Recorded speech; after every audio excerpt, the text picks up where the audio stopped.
Jean-Jacques Seymour reçoit les grandes personnalités qui font l'actualité culturelle, politique, sportive et économique. Madame, Monsieur, bonjour. Le sujet dont nous allons vous entretenir aujourd'hui est une bombe. Avec le livre de Philippe Aymar, paru à la maison d'édition Le Jardin des Livres, où l'on reparle de la Covid-19 en mettant en avant des dossiers dangereux et où l'auteur nous parle de dépopulation, de morts suspectes, de manipulation, de compromission et d'organisation mafieuse. L'auteur n'en est pas à son coup d'essai. Ce sont des révélations nouvelles et ce que nous lisons est consternant, voire inquiétant, car le décor qu'il décrit est glacial. À ce moment précis, on a envie de dire « mais non » à ce journalisme mainstream, oui au journalisme participatif. On se dit aussi que nous avons affaire peut-être à un complotiste. Mais non, ce livre présente des faits avec des preuves et qui font froid dans le dos. Pour le décortiquer, j'ai invité aujourd'hui le journaliste Pierre Jovanovic avec sa casquette de directeur littéraire des éditions Les Jardins du Livre. Bonjour Pierre Jovanovic. Bonjour Jean-Jacques Seymour, c'est un plaisir de vous retrouver. Ce livre donne une analyse inédite sur la pandémie que nous avons tous connue, avec des faits extrêmement troublants, mettant en scène des personnages de premier plan. Mais d'abord, lorsque l'auteur est venu vous voir avec ce manuscrit, vous en avez pensé quoi? Vous avez dit quoi? Quand j'ai terminé de lire le manuscrit, je me suis dit d'accord, c'est encore pire que ce que je pensais, et c'est encore pire que son premier ouvrage Covid-19, enquête sur un virus. En effet. Mais en même temps, vous savez, comme je pilote la revue de presse internationale.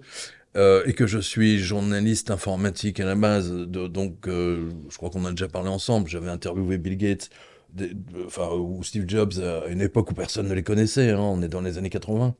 C'est le début de la micro-informatique, des premiers petits ordinateurs et ainsi de suite. Et connaissant donc le personnage de Bill Gates, surtout à travers le premier livre, là, on comprend définitivement que c'est le chef d'orchestre. Voilà. C'est le grand chef d'orchestre, c'est le Herbert von Karajan du Covid-19, c'est le truand, c'est un... Le mot est fort, le mot est fort. Oui, non, mais c'est un imposteur, surtout. C'est un imposteur, littéralement. D'abord, pour une raison très simple, il n'est ni médecin, d'accord? Ni virologue. Ni dentiste. Parce que les dentistes, ils font moins d'études, je crois, que les médecins. Mais enfin bon, il a un point commun avec les dentistes, un menteur comme un arracheur de dents. Donc à la base, il y a ça en commun. Mais c'est vraiment l'imposteur. C'est-à-dire qu'il est même pas kiné.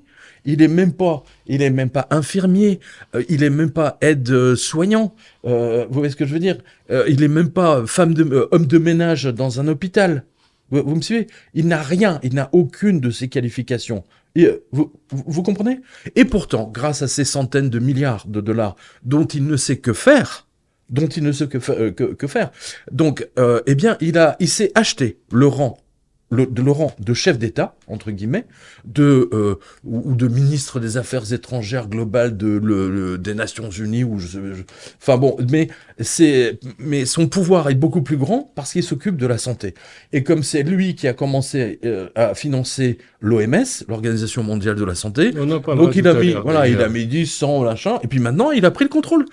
C'est le grand patron. On en parlera d'ailleurs tout à l'heure de ça. Mais l'auteur dont nous parlons, Philippe Aymar, n'en est pas à son coup d'essai. Il y a eu ce premier livre, Covid-19, enquête sur un virus, et celui-là, c'est un peu la suite. Quel travail d'investigation! Et on va tout de suite entrer dans le vif du sujet, parce que c'est le tout début du livre, cette liste, je crois qu'il y en a 50 de personnes décédées au cours de la crise sanitaire et dont la mort est suspecte. Alors cela touche des scientifiques, cela touche des politiques opposés à la politique sanitaire de Bill Gates dont vous parlez et de l'OMS. Principalement africains et des Caraïbes. Oui, Jovenel Moïse assassiné dans sa chambre. Exactement. Tous les dirigeants. Le président du Burundi, par exemple. Voilà.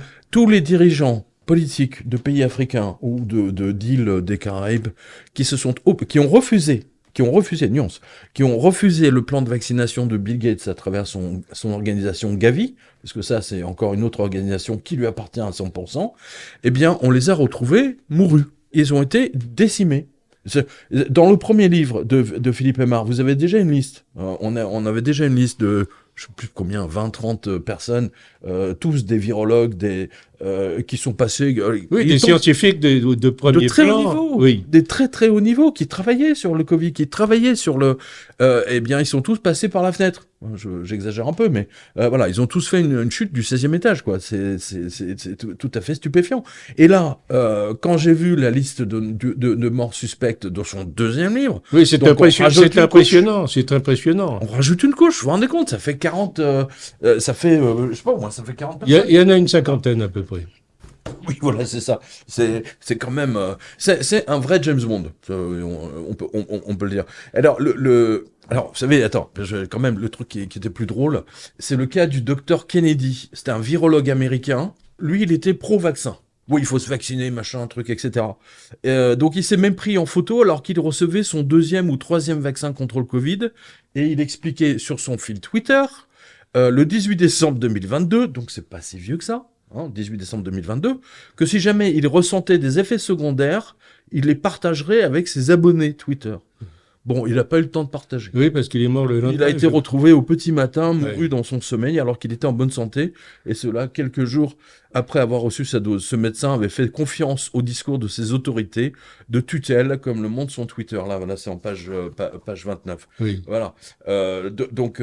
Ça, c'est un exemple. Oui, alors je vous donne, tiens, le docteur David Katzenstein, il est mort le 25 janvier 2021, et c'est un virologue du monde très très fermé, des chercheurs sur le HIV. Voilà, donc il avait établi en plus un partenariat avec le Zimbabwe. Enfin voilà, on l'a retrouvé, il était sous les ordres d'Anthony Fauci pendant 2 ans, et il est mort du Covid-19. Oui. C'est quand même c'est surréaliste, quoi. Oui. Ce sont des gens qui travaillaient sur le HIV, je rappelle. Hein. Oui. Alors, les cadavres s'amoncellent. Mais dites-moi, là, on est en plein dans le roman. Il y a le docteur Robert Finberg, par Oui. exemple, professeur de médecine à la Harvard Medical School, voilà. Alors, attends, il est mort de quoi, lui? On ne sait pas, je pense qu'il est tombé de sa chaise ou... Mort suspecte, voilà. en tout cas. Exactement. Et surtout, vous savez, l'inventeur du test PCR. L'inventeur du test... Prix Nobel. Attends, c'est pas un clown, le mec. Hein. Il a inventé le test PCR. Il a même précisé que le test PCR ne pouvait pas servir vraiment à tester les gens sur le Covid-19. On l'a retrouvé mort 6 mois avant le début de la pandémie. 6 mois avant le début de la pandémie. Alors, je disais Non, mais c'est incroyable. C'est incroyable. Et qui a acheté les usines de fabrication de tests PCR? C'est Bill Gates. Et c'est Bill Gates avec son ami richissime, Warren Buffett. Oui. Donc, et ce sont ces 2 personnes, avec d'autres, en fait, sont membres d'un club très fermé, vous savez, de Malthusiens qui partent du principe qu'il y a trop d'habitants sur Terre, il y a trop de gueux sur Terre, il y a trop de pauvres, hein, il y a trop d'obèses. Oui. Hein, voilà. C'est typiquement américain. Hein. D'ailleurs, c'est intéressant ce que vous dites en parlant de Warren Buffett et de Bill Gates, parce que j'ai vu que l'auteur publie un ouzou, en quelque sorte... du Covid-19. Oui, tout à fait. Il a dressé la liste de tous les coupables. Peut-être qu'il en manque quelques-uns, certainement. Mais en tout cas, dans ce livre, dans son nouveau livre, hein, donc Philippe Aymar montre bien que tout ça a été organisé longtemps en avance. Et vous savez quoi? Je repense à la discussion qu'on avait eue que j'ai eue avec des pharmaciens. Donc c'était en avril-mai 2020, hein, donc on était en pleine pandémie. Et donc, ce sont des proches du professeur Montagnier, hein, précisons-le. Donc, bon, vous voyez, ce sont des gens qui savent de quoi ils parlent. Et ils ont examiné le Covid-19, le virus, et ils m'avaient dit à l'époque, enfin, ils l'ont dit d'ailleurs à toute la presse, mais ils ont pas eu le courage de le dire, c'est qu'en fait, le Covid-19, c'est quoi? C'est un rond. D'accord? Le virus, c'est comme toute bactérie, machin, c'est rond. Alors, autour, vous avez le HIV, c'est-à-dire, le virus c'est pas vraiment le virus du sida, mais c'est le HIV qui va percer vos défenses naturelles. Vous voyez? C'est comme un coup de bélier. Vous voyez? C'est votre base de données. Vous savez, on a tous une base de données à l'intérieur de notre corps qui a recensé des centaines de millions de bactéries, de virus, etc. Depuis qu'on est tout petit. savez, quand on est enfant, qu'on joue dans un bac à sable, qu'on joue dans la terre, dans l'herbe, etc., on est exposé à tout un tas de microbes. Et donc, notre corps apprend, enrichit cette base de données. Hein, vous voyez, on est dans le monde, on va dire, informatique. Mais le HIV, il l'a pas. Ça ne figure pas. Et à l'intérieur, donc, de ce rond, ils ont mis, de ce ballon, on va dire, ils ont mis la malaria. Tout simplement. La malaria, tout le monde connaît la malaria en Afrique, dans les pays des Caraïbes. Et donc le mélange des deux, qui n'existe pas, à l'état naturel, précisons-le, hein, qui n'existe pas, vous explique, tout simplement, c'est la preuve absolue pour moi, mais pour d'autres, mais il y en a plein d'autres de preuves. C'est la raison pour laquelle, le 13 janvier 2020, Madame Agnès Buzyn, donc ministre de la Santé française, décide à toute vitesse, en catastrophe, d'interdire l'hydroxychloroquine et tous les médicaments à base de chloroquine qui soignent la malaria dans tous les pays africains depuis 80 années. Donc c'est un médicament gratuit qui coûte 2 euros, qui coûte 3 euros, et voilà pourquoi elle a interdit, elle a mis au tableau noir la chloroquine, afin que les gens soient obligés de se vacciner, qu'ils ne puissent pas se soigner avec des médicaments qui sont efficaces, qui ont été montrés efficaces, et c'est pour ça qu'il y a notamment la guerre contre Raoult, Elle a fait contre ça le Didier. encore aujourd'hui d'ailleurs. Hein. Pardon ? Encore aujourd'hui. Mais bien sûr, encore aujourd'hui. Il faut tuer Raoult, ça c'est très important, parce qu'ils savent, tous ceux qui ont organisé cette pandémie voient en ce moment que tous les documents sont en train de sortir les uns après les autres. La preuve, Elon Musk a racheté Twitter et il a balancé, avec d'autres journalistes américains notamment, alors, on voyait bien, si vous voulez, que le quartier général de Twitter était en lien direct avec la Maison-Blanche, le ministère de la Santé américain et le FBI. Et tous les jours, le Twitter recevait des listes entre plusieurs centaines de personnes dont le compte devait être suspendu ou mis en shadow ban, c'est-à-dire limité en répartition de tweets. Donc il y a une collaboration. Facebook a fait la même chose. Facebook, tous ceux qui se sont opposés, ou tous les médecins même, les médecins, des virologues, il y a plein de virologues qui se sont dit, mais attendez, c'est quoi, il y a quelque chose qui colle pas. Dans ce truc, il y a la malaria, il y a la HIV, il y a la malaria. La chloroquine soigne la malaria. Et je vous dis, je le dis à tous ceux qui nous écoutent, a interdit la chloroquine le 13 janvier 2020. Alors que ça fait 70 ans, 80 années que c'était en vente libre pour quelques centimes. Ça soigne la malaria, je veux dire, dans n'importe quel, tous les pays africains le savent. Mmh. Et devinez, où Madame Agnès Buzyn était recasée. Parce qu'en plus, ces gens sont d'un orgueil, mais c'est incroyable. C'est-à-dire qu'en fait, ils nous avaient présenté Agnès Buzyn comme elle nous a sauvé la vie, vous voyez, elle nous a vaccinés, elle nous a sauvé la vie, c'était la ministre de la Santé, patati patata. Et ils ont voulu la présenter à la mairie de Paris, ou je sais plus quelle... Oui, c'est ça. Vous vous souvenez de ça ? Oui. Et comme elle se faisait insulter tous les jours, parce que les gens sentaient quand même qu'il y avait quelque chose qui allait pas, ils ont été obligés de l'exfiltrer. Et c'est Bill Gates qui l'a récupéré et qui l'a nommé à l'OMS. Vous voyez, le monde est petit dans le monde de cette organisation criminelle. Et j'assume ce que je dis, vous le savez bien, vous le savez bien. Et pour connaître Bill Gates depuis longtemps, pour avoir suivi sa carrière, je peux vous dire que c'est vraiment un truand de première. Oui. Alors, à ce stade, je voudrais qu'on parle de l'organisation de cette affaire. On m'a dit et je l'ai lu, qu'avant la crise, tous les grands de ce monde qui étaient réunis à Davos savaient qu'il allait se passer quelque chose.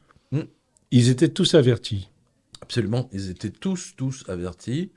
Ils étaient tous avertis que quelque chose allait se passer. Oui. Alors, certains étaient plus informés que d'autres, d'accord ?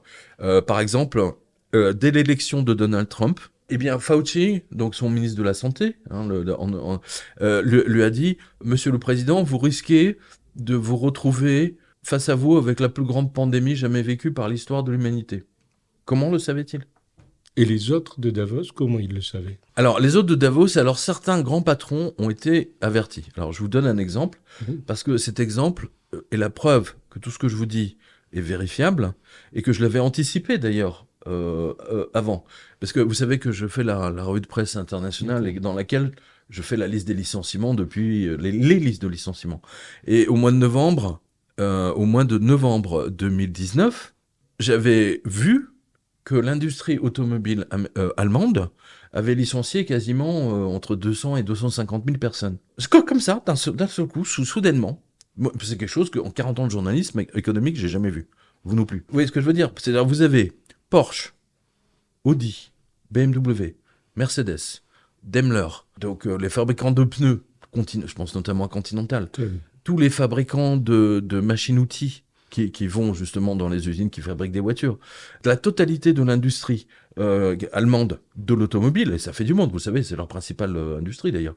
En fait, les patrons de Mercedes, Audi, Porsche, etc., enfin de toutes les grandes multinationales, ont été avertis à l'avance que, vous allez comprendre tout de suite, ils lui ont dit, écoutez, il y a une pandémie qui arrive au mois de mars, le monde va être confiné, vous devez licencier tout le monde, tout de suite, parce que de cette façon-là, vous ne ferez pas faillite. Parce que sinon, vous serez obligé de payer les salaires. Si vous les licenciez tout de suite, ces gens seront à la charge de l'État, hein, donc ils auront des indemnités de l'État, mais ils ne seront pas à la charge des entreprises allemandes. C'est allé jusque-là?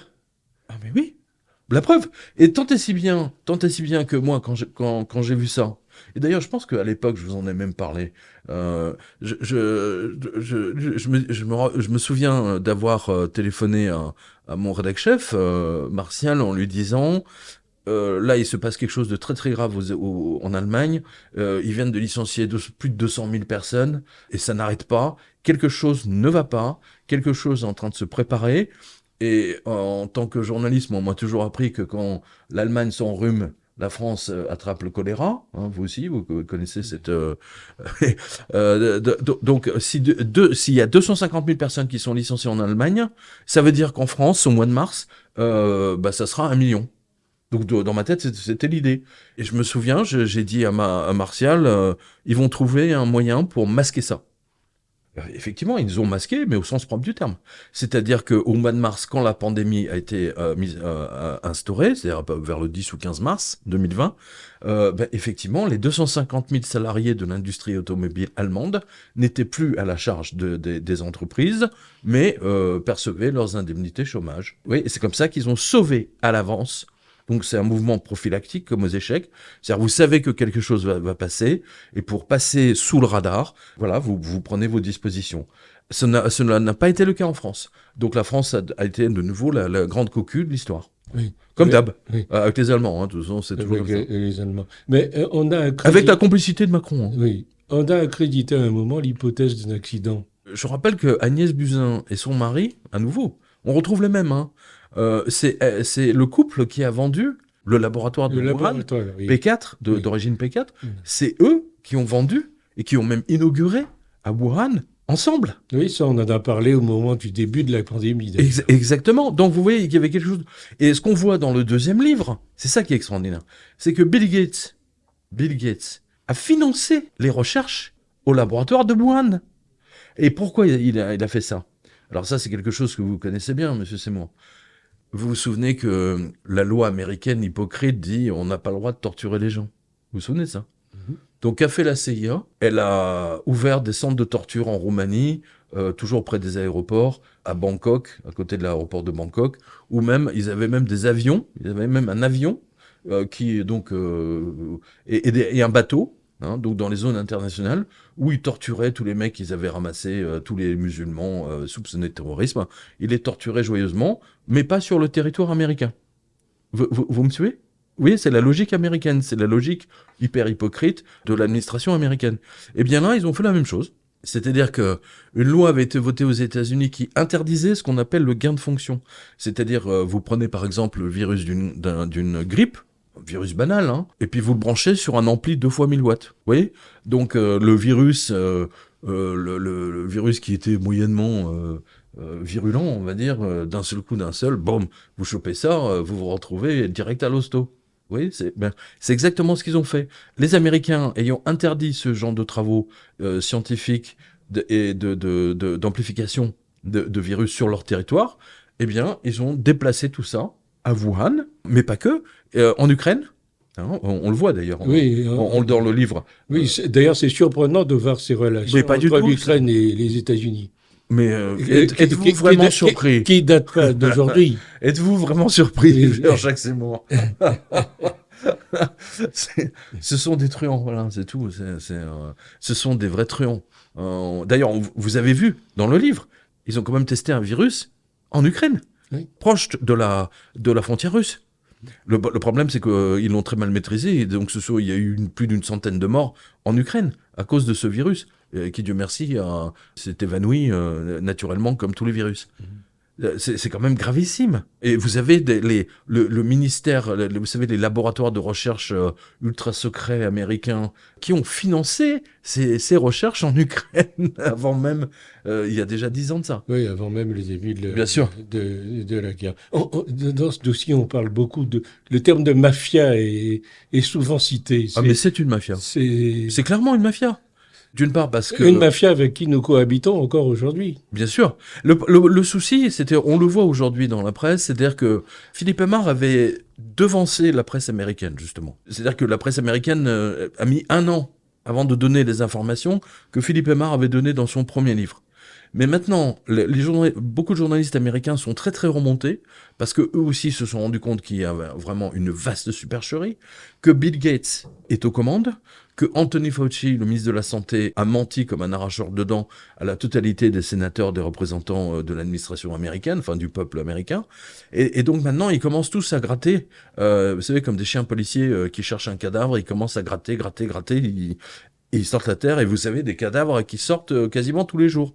Donc, tant et si bien, si vous voulez, quand même Philippe Aymar me disait, j'ai du mal à suivre, tellement on découvre des cadavres de plus en plus. Donc, mais c'est trop tard. Même si on découvre tous les coupables, même si Bill Gates est jeté en prison, ce que je veux vous dire par là, c'est qu'ils ont obtenu ce qu'ils ont voulu. Le but ultime de ces gens, c'est de se débarrasser d'une partie de la population. Mm-hmm. D'ailleurs, c'est ce que dit Bill Gates. Alors, j'ai pas le...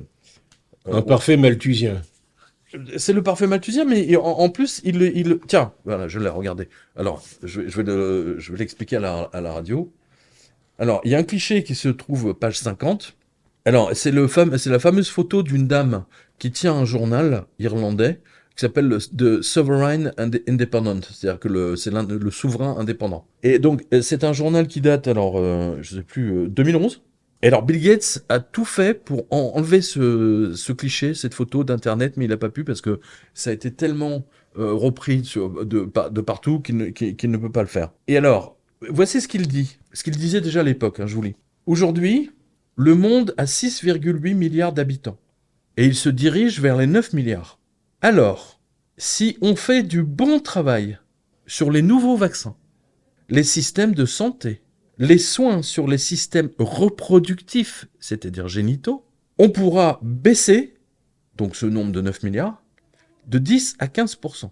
Ça veut dire 1 milliard. Donc il comptait en fait se débarrasser d'1 milliard, 1 milliard de personnes. C'est pour ça qu'on voulait vacciner les personnes âgées, par exemple ? Alors non, c'est plus complexe que ça. D'abord, c'est pour ça qu'il a...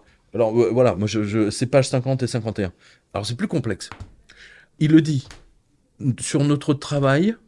sur le système reproducteur, c'est-à-dire génital.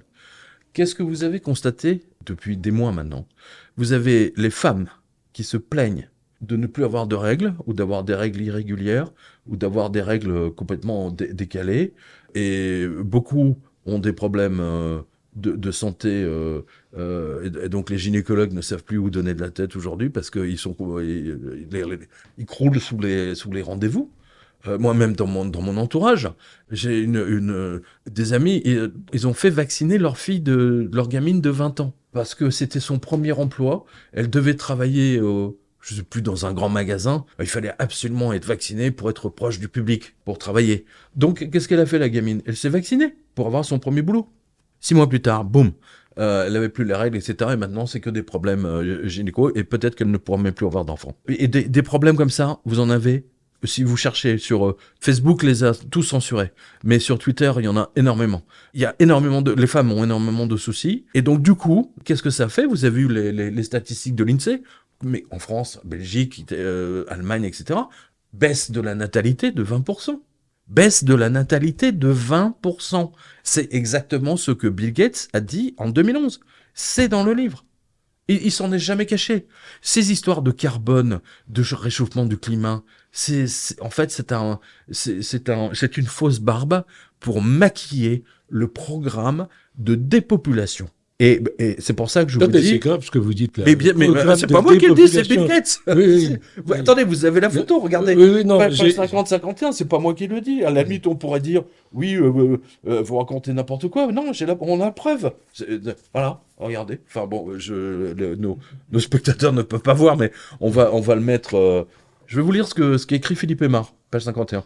À vrai dire, personne n'a prêté attention à cette phrase de Bill Gates en 2011, qui prend aujourd'hui un sens particulièrement troublant et surtout un sens en fait opposé, puisque Bill Gates dit bien qu'en modifiant les vaccins, le système de soins, moins d'hôpitaux et de lits, qu'est-ce que vous avez observé en France depuis 10 ans? Suppression de tous les lits, 80 000 lits supprimés. Aujourd'hui, vous avez aux urgences, il y a des gens qui restent pendant 3 jours sans soins aux urgences. Ils ont supprimé toutes les urgences. Non mais je sais pas si vous réalisez, ils ont détruit, les 3 présidents français ont détruit la totalité du système qui faisait la gloire de la France. Moins d'hôpitaux et de lits donc, et de l'appareil reproductif. Il dit, avec les vaccins Covid, beaucoup de femmes ont constaté la disparition de leurs règles, ou ont découvert des soucis avec leur appareil génital. La population mondiale baisserait en nombre. Depuis 2021, on constate en effet une baisse de la natalité, variant entre 10 et 20% suivant les pays, avec, en parallèle, une hausse significative du nombre de morts depuis la vaccination. Voilà. Donc c'est clair ce qu'il dit. Mais c'est clair, Bill Gates est un criminel. J'assume mes propos, véritablement, et j'invite tous vos auditeurs à lire tout, parce que c'est très très grave. Alors, c'est très très grave. Et je rends hommage à la Guadeloupe, à la Martinique et à toutes les îles des Caraïbes, parce que eux, au moins, ils ont compris. Au moins, ils se sont pas laissés faire. Ils ont refusé de se vacciner. Et en masse, ils ont été suspendus pour ça. Ce qui s'est passé est purement criminel. Mais bien entendu, vous ne verrez jamais Philippe Aymar invité sur France 2 ou sur France Info, parce que ça va complètement à l'inverse de tout ce qu'ils nous ont dit. On a même dit qu'il était un complotiste. Bah, de toute façon, aujourd'hui, tout le monde est complotiste. Attendez, aujourd'hui, tout le monde, dès que vous n'êtes pas d'accord, c'est complotiste, antisémite, la totale. C'est mangeur d'enfants, pervers sexuel, la totale. Vous mangez des crocodiles, enfin bon, la totale. Vous sortez, si vous voulez, vous n'êtes plus pro-vaccin, c'est fini. Vous êtes complotiste et antisémite. En tout cas, ce livre met en doute la... Je précise que Philippe Aymar est juif, hein. Oui. Voilà. Non, parce qu'ils disent oui, Philippe Aymar, antisémite, complotiste. Oui. Philippe Aymar est juif. Moi, je le connais depuis très très longtemps. Il a jamais été ni complotiste, ni... Enfin, vous voyez ce que je veux dire, c'est un journaliste qui a fait qui a fait une carrière... qui a fait une enquête incroyable. Approfondie, et qui va à l'encontre de la narration officielle, finalement. Est-ce qu'on peut jusqu'à parler de turpitude gouvernementale? Turpitude, c'est un mot faible, hein. Oui. Ce sont des crimes. Vous avez un vocabulaire... Depuis la sortie de ce livre, de son 2e livre de Philippe Aymar, il y a eu encore tout un tas d'informations qui sont sorties. On voit totalement que tout a été organisé minutieusement. Pourquoi croyez-vous que le ministère de la Santé français, en 2019, en catimini, en plein été, a accepté que ce soit Microsoft qui gère les données de la sécurité sociale et Amélie, là, ou Alémie, je sais plus comment. Amélie, oui. Voilà. On n'a pas de grande société française d'informatique, de services informatiques et logiciels en France pour gérer tout ça, pour le compte de la sécurité sociale. On donne la totalité des informations intimes des Français à Monsieur Bill Gates. Parce que je rappelle que Microsoft appartient à Bill Gates quand même. Hein, on retrouve toujours les mêmes. Vous voulez dire que nos données personnelles vont... Bien sûr, elles sont déjà chez lui. Il y a une sénatrice française qui a tenté de s'y opposer... C'est passé au travers, ils ont filé ça à Microsoft. Non mais c'est scandaleux. Oui. Et d'ailleurs, je vais vous donner un truc. Une autre info, parce que très peu de temps, grosso modo 6 mois avant la pandémie, donc le confinement c'était en mars 2020. Oui, mars. Le 15 mars. Exactement. Et moi j'ai commencé à recevoir octobre 2019 D'un seul coup, je recevais des messages de la sécurité sociale. Alors, vite déclarez votre médecin traitant, c'est très très important, etc. Puis alors, ils m'ont bombardé de messages. Je me dis, mais qu'est-ce qui m'emmerde? Je veux dire, je suis très rarement malade. En plus, j'ai un médecin qui est juste à côté. Ça, je le connais depuis des années. Enfin bon, bref. Donc, ils m'ont matraqué de messages. Mais pas que moi, des millions d'autres personnes, j'imagine, de mon âge.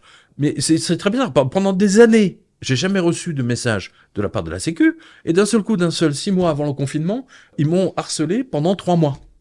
Et j'ai appris que dans le sud de la France, donc du côté de Cannes, Nice, etc., là où il y a une population plus âgée parce qu'elle prend sa retraite au soleil, donc dans le sud, alors là-bas, ils avaient littéralement embauché une boîte de télémarketing qui appelait les gens, littéralement, au téléphone. Dès le mois de mai, vaccinez-vous, vaccinez-vous, vaccinez-vous. C'est-à-dire qu'il y avait des démarchages téléphoniques. Vous vous rendez compte? Ils ont été obligés de payer une boîte de télémarketing pour démarcher les gens, leur dire allez vous faire vacciner. Vous trouvez ça normal? Moi, j'ai jamais vu ça en 40 ans de carrière. Et rappelez-vous, moi, j'étais au quotidien de Paris, notamment, et on était dans le même groupe que le quotidien médecin et le quotidien de pharmacien. J'ai jamais vu ça. Parlons encore de Bill Gates, parce que je veux m'intéresser à ses relations avec la presse. C'est vrai qu'il a acheté la presse européenne, la presse américaine, voire chinoise même. Ah, mais il a tout acheté. Il a tout acheté. Enfin, acheter n'est pas le terme. Il a sponsorisé. Par exemple, il a filé 4 millions, il a donné 4 millions au journal Le Monde. Donc ne vous étonnez pas que le journal Le Monde censure des livres comme celui de Philippe Aymar. L'agence France Presse a reçu, elle aussi, de je ne sais plus combien de Bill Gates. Mais surtout, il a acheté toute il est quasiment actionnaire de toutes ces boîtes. Oui, c'est via la fondation Bill et Melinda Gates. Alors, on peut le voir parce que les règles fiscales aux États-Unis, c'est-à-dire qu'une fondation, donc, elle est exempte d'impôts. Donc, là, Bill Gates est très fort. Il est très fort. Voilà. Et donc, il donne.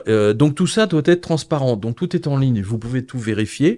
Vous pouvez vérifier tous les dons que fait la fondation Bill et Melinda Gates. Et vous pouvez remonter jusqu'à 5-6 ans, je crois. C'est ce qu'a fait Philippe Aymar. Et donc, on voit qu'il a financé la totalité de la presse américaine, presse, quand je dis radio, télévision, presse écrite, journaux quotidiens et hebdomadaires, et même les mensuels. Et pareil en Europe. Il a pris le contrôle de la totalité des médias. C'est pour ça que vous n'avez pas eu un seul, pendant 1 an et demi, 2 ans, personne, vous n'avez pas vu un seul article dans Le Point, dans l'Express, dans le soi-disant nouvel observateur qui manifestement est devenu le nouvel aveugle, il ne voit rien. Jamais personne ne s'est opposé à ça. Alors que maintenant on voit les effets secondaires. Vous avez vu le nombre de sportifs qui tomberaient de mort en plein effort? Vous avez vu ce qui s'est passé au premier tournoi de tennis du Grand Chelem là, à Miami, le tournoi de Miami. C'était en 2021. 30% des joueurs, tous vaccinés, n'ont pas pu, ils ont abandonné en plein match. Les organisateurs disent, on n'a jamais vu ça depuis que le tournoi existe. Vous avez un nombre incalculable et tous les jours, vous avez une célébrité, des chanteurs.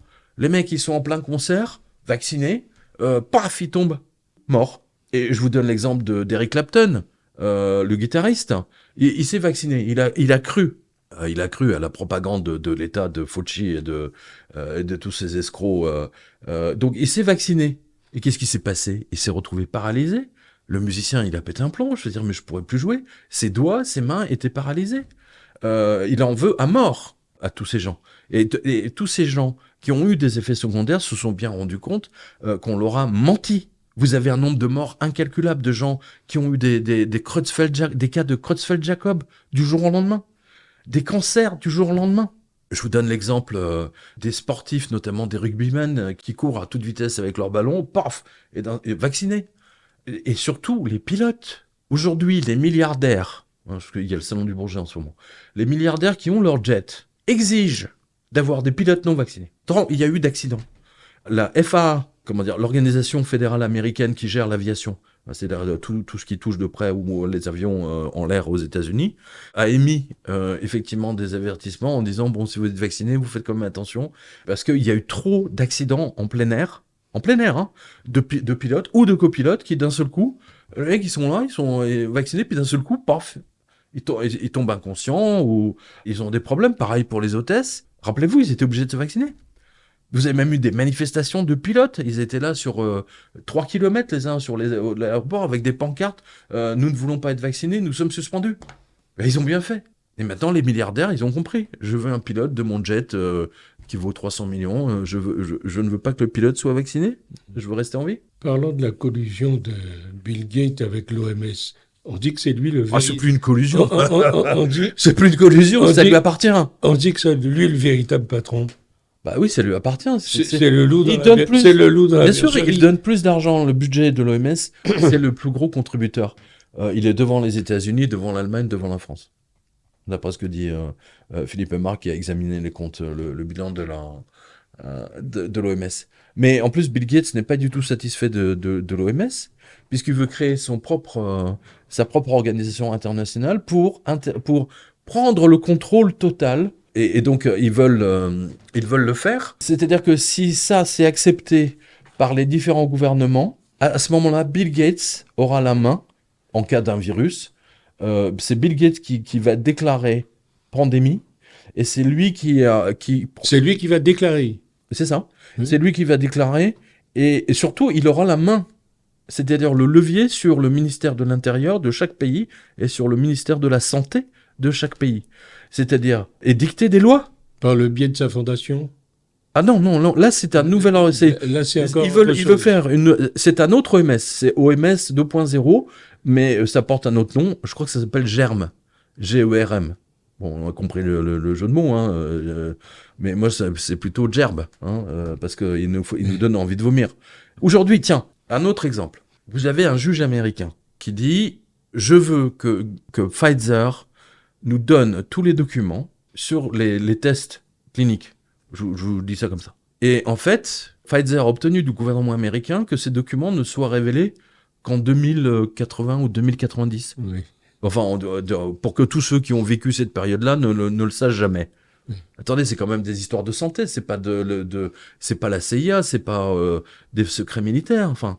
Et le juge donc le juge américain a cassé cette décision, et il leur a dit, alors je vous le fais peut-être parce que si vous avez mis 120 jours à autoriser Pfizer, à valider le vaccin, eh bien moi je vous donne 120 jours pour rendre la totalité de la documentation ouvert au public, pour que tout le monde puisse voir exactement ce qu'il en était. Alors qu'en fait, il ne voulait pas. Et moi, je vous rappelle que Macron, par exemple, dès que ça touchait au virus, enfin à confinement, c'était secret défense. Oui, justement. C'est une arnaque. J'allais vous le dire, le secret défense. Mais c'est une arnaque. On n'a jamais su ce qui se passait là-bas. Évidemment, c'est une grosse arnaque, quoi. C'est comment dépopuler, voilà. Ils veulent dépopuler, j'assume mes propos, mais ce ne sont pas les miens, ce sont ceux de Bill Gates, ce sont ceux de Philippe Aymar, ce sont ceux de toute la presse américaine, de tous les journalistes américains qui commencent, Dieu merci, à se réveiller. Et je vous rappelle, ça j'en parle souvent, Epstein était très proche de L'affaire Bill Gates. Epstein, oui. Bien sûr, c'est à cause de ça qu'il s'est pris le divorce avec sa femme, hein, le Bill Gates.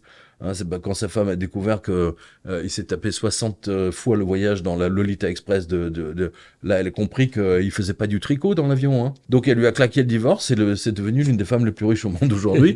Mais attention, Epstein et Bill Gates sont allés à Stockholm, j'en ai souvent parlé, parce que Bill Gates veut obtenir le prix Nobel de la paix. De la paix, oui. Oui, pas de la médecine, parce qu'il a aucun diplôme. Il a aucun diplôme. Mais attends, mais vu comme il se prend, il a le syndrome de Dieu, il aurait très bien pu exiger de la part de Stockholm, donnez-moi le prix Nobel de médecine. Pourquoi pas? Oui. Pourquoi pas? Parce qu'en fait, il était prêt à leur faire un chèque. Vous voulez combien pour mon Nobel? C'est Epstein qui était chargé des négociations. Oui. Vous voulez combien? 1 milliard? 2? 10? C'est comme ça qu'il fonctionne. Hein. Et dites-moi, comment il est arrivé à travailler avec les virologues de l'armée chinoise et ceux de l'armée américaine? J'ai pas compris. Les virologues chinois. Oui. Il a travaillé avec eux.